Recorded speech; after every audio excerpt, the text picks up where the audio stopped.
Are your supplements helping or hurting you? There are some myths about supplements that could be sabotaging your health goals. Let's separate fact from fiction so that you can make wise choices when developing your supplement routine. And if you're new here, I'm Dr. Gayla Gorman, a licensed acupuncturist, naturopath, and author of What's Your Kryptonite? On this channel, I'm here to help you reverse the effects of chronic stress so that you can cruise through midlife and beyond symptom-free, so that you can put an end to common midlife symptoms like chronic fatigue, insomnia, mood swings, issues with gut health, and even weight gain. So let's start by talking about the elephant in the room, if you will, this random approach to taking supplements. And there was a research study done called the Multivitamin and Mineral Supplementation and Mortality Risk Study. And it was a meta-analysis of a randomized controlled trial. So it was a legitimate study. And basically what the result was that they said taking supplements is not likely to kill you. And so I would concur with that. There's no reason to be taking supplements that you don't need. We're going to talk about this further in this video, but just know that if you do take supplements randomly, there's very few supplements that are really going to build to toxic levels and create a problem for you. So how do people start taking supplements randomly, essentially? And really, typically it starts with kind of self-diagnosing a problem. You notice some symptom and you turn to Dr. Google, and Google says this herb, this supplement, this whatever will solve your problem. And then more often than not, once you start searching for that, you're also going to see ads for different kinds of things as you roam around the internet.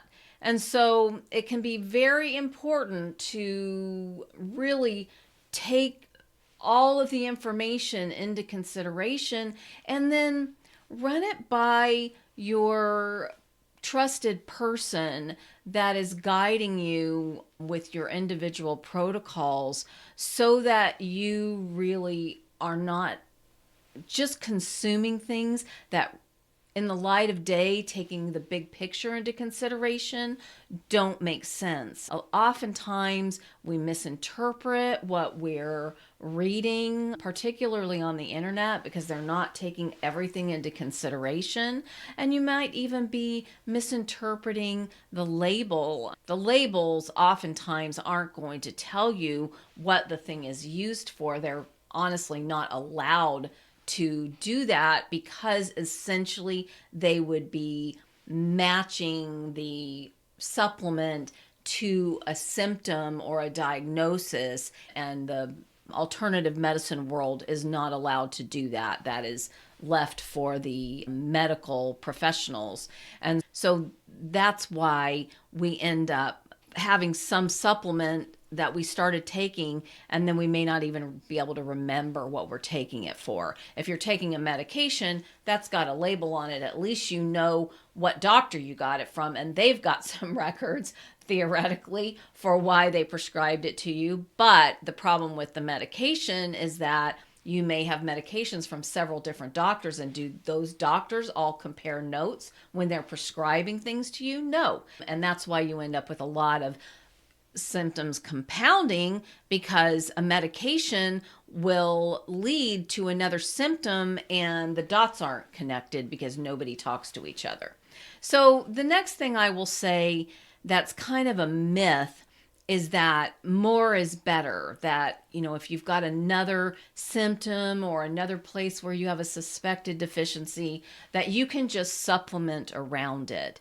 And so one of the cautions that I will put out here is that there are some vitamins and minerals and other natural remedies that taking too much of can really be a bad thing. For example, fat-soluble vitamins, which are A, D, E, and K, will all clog your liver. And if you've already got a liver that's kind of stressed out, then taking too much of any of these fat soluble vitamins is not going to improve your situation. So it's often recommended that people megadose vitamin D because none of us are getting enough sun, like natural sunlight, unless you're working outside for some job that you've got going on and that keeps you outdoors a lot. Most of us are deficient in vitamin D, but megadosing is not the answer because the dose has got to be able to get through your liver and be converted into nutrients that you can use. And if you're just clogging your liver, then all that's happening is it's building up toxicity in your body. So megadosing is not something you want to do long term. I will say that when I prescribe some form of supplement or herb, I don't prescribe medications. It's outside of my scope of practice. And generally speaking, I believe that we can handle pretty much everything with some natural remedy. But I wouldn't call what I recommend megadosing. Rather, I call it a therapeutic dose.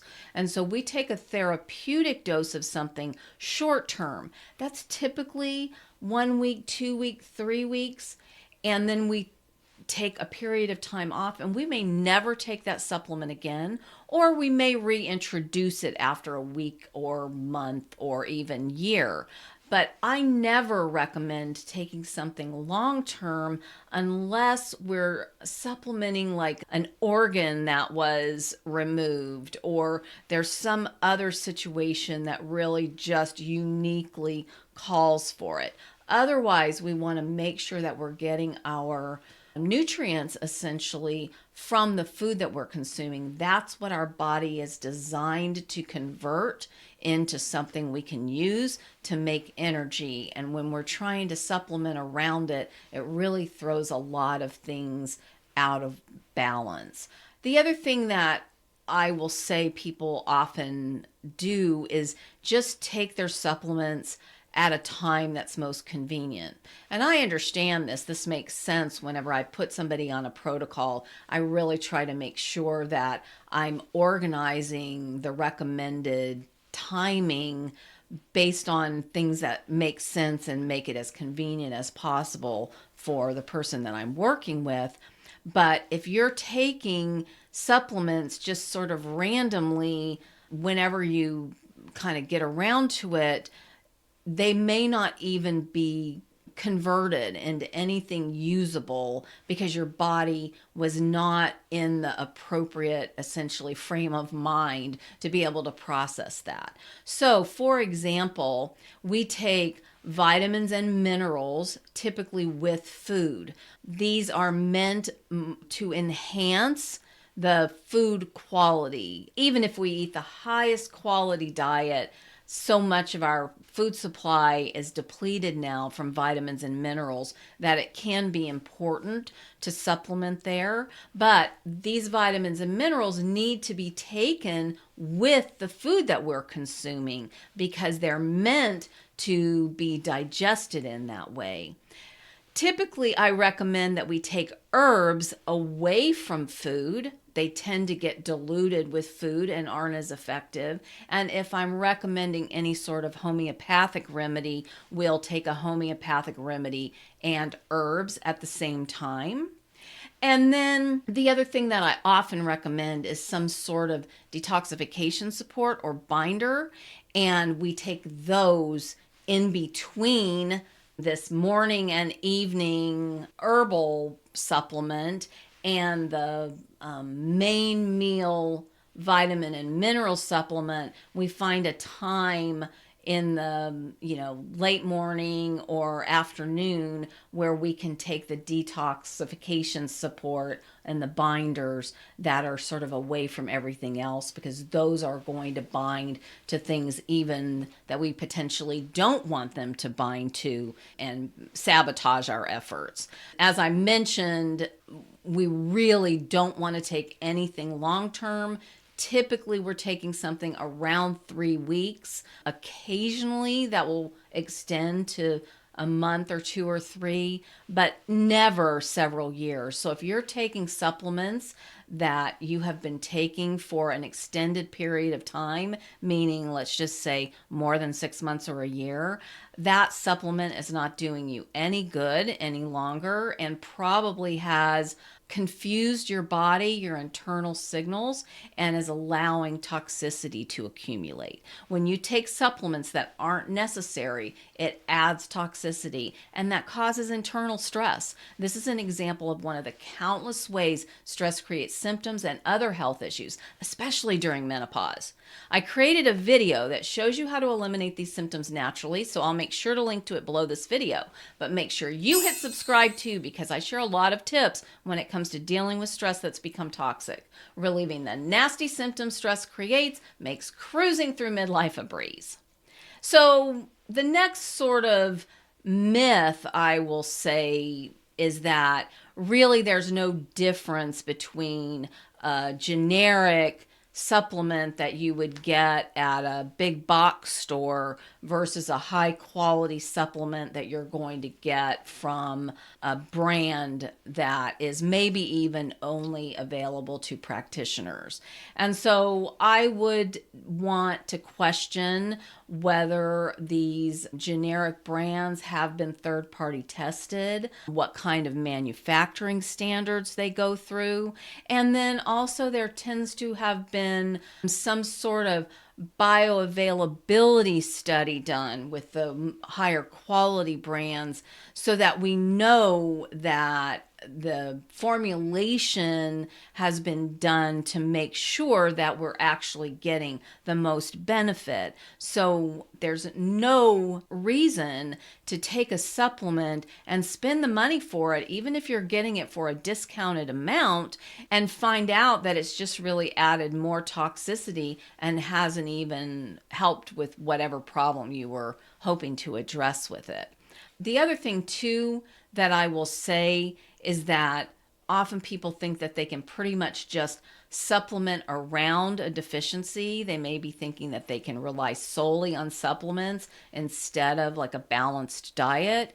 And this is absolutely a myth. You cannot supplement around a nutrient-dense diet. The human body is designed to digest food, and the supplementation that we take needs to go into our digestive system timed appropriately depending on what we're needing to do with it. And ultimately, we want to consume really high quality food.